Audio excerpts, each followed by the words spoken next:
ಖಾಲಿಯಾಗಿರೋ ಮನಸ್ಸಲ್ಲಿ ಪ್ರೀತಿ ತುಂಬೋನು.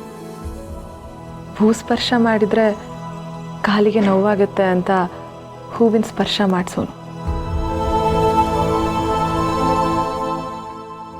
ನನ್ನ ಕೈ ಹಿಡಿಯೋಕೆ ಬಳೆಯಾಗಿ ಬರ್ತಾನೆ, ಮುಡಿಗೆ ಹೂವಾಗಿ ಬರ್ತಾನೆ, ಕೆನ್ನೆಗೆ ರಂಗಾಗಿ ಬರ್ತಾನೆ.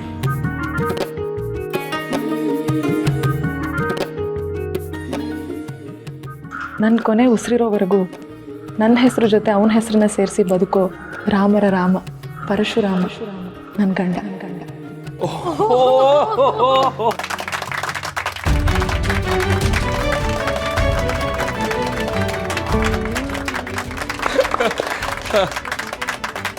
ಟೀಚರವ ಇದನ್ನೆಲ್ಲ ಯಾವಾಗ ಕಲ್ತ್ರಿ? ತನ್ನ ಗಂಡ ಹೇಗಿರ್ಬೇಕು ಅಂತ ಹುಡುಗಿ ಅಂದ್ಕೊಂಡಿರ್ತಾಳೋ ಆ ಆಸೆನ ಪದಕ್ ಪದ ಸೇರಿಸಿ ಕಲ್ತಿರ್ತಾಳೆ. ಅದೇ ತರ ಗಂಡ ಸಿಕ್ತಾಗ ಅದಕ್ಕೆ ಅವನ ಹೆಸರು ಸೇರಿಸಿ ಹೇಳ್ಬಿಡ್ತಾಳೆ ಅಲ್ವಾ ರತ್ನ? ನಮ್ ಪರ್ಶುನು ಏನ್ ಕಮ್ಮಿ ಇಲ್ಲ, ಸ್ವಲ್ಪ ಸ್ಲೋ ಕಲ್ತ್ರುನು ಗ್ಲೋ ಆಗಿ ಹೇಳ್ತಾನೆ ಅಲ್ವೇನೋ? ಹೇಳೋ ಪರ್ಶು. ಬ್ರಹ್ಮ ನಮ್ಮ ಮಾರಿಗುಡಿ ಮಕ್ಕಳು ಭವಿಷ್ಯನ ಬಿಟ್ಟು ಬೇರೆ ಎಲ್ಲ ಭವಿಷ್ಯನೂ ಬರೆದಿರ್ತಾನೆ. ಯಾಕೆ ಹೇಳಿ? ನಮ್ಮ ಟೀಚರಮ್ಮ ಈ ಮಾರಿಗುಡಿ ಇರಬೇಕಾದ್ರೆ ಈ ಊರ ಮಕ್ಕಳು ಭವಿಷ್ಯನ ಅವರೇ ಅಲ್ವೇ ಬರಿಬೇಕು. ನಮ್ಮ ಊರಿನಾಗೆ 2 ಕೆರೆ ಐತೆ. ಒಂದೊಂದು ಕೆರೆಲೂ 50-50 ತವರೆ ಬಿಟ್ಟವೆ. ಎಷ್ಟಾಯ್ತು? ಅಲ್ಲ, 101. ಆ ಒಂದೇ ತವರೆ ನನ್ನ ಹೆಂಡ್ರಾಗವಳೆ. ಓಹೋ,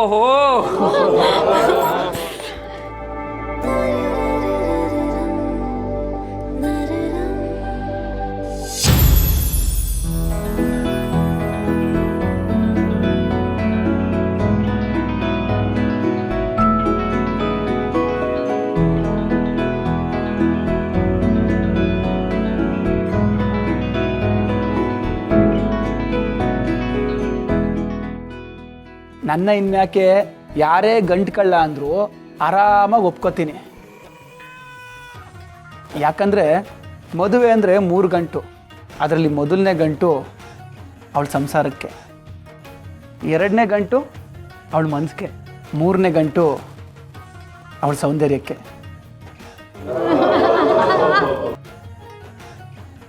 ಇಂಥ ಗಂಟು ಕಳ್ಳನ ಮದುವೆ ಆಗಿ ನಮ್ಮನೆಗೆ ಸೊಸೆಯಾಗಿ ಬಂದವಳೆ, ಜೊತೆಗೆ ನನ್ನ ಮನಸ್ಸಿಗೆ ದ್ವರ್ಸಾನಿಯಾಗಿ ಬಂದವಳೆ. ಇವಳು ಬರೀ ರತ್ನ ಅಲ್ಲ, ನವರತ್ನ.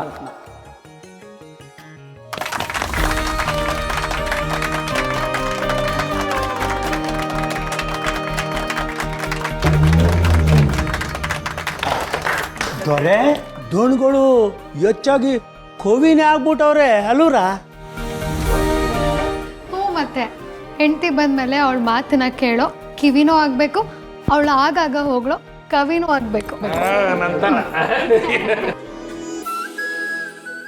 ಆಯ್ತು ಮಾತು ಸಾಕು, ಮೆರವಣಿಗೆಗೆ ತಡ ಆಗುತ್ತೆ. ಎಲ್ಲರೂ ಹೊರಡ ನಡೀರಿ. ಗೊತ್ತಾ, ನಮ್ಮನೆಗೆ ಮಹಾಲಕ್ಷ್ಮಿ ಥರ ಬರ್ತಿದೀಯ. ಬಲ್ಗಾಲಿಟ್ಟು ಒಳಗಡೆ ಬಾಪ.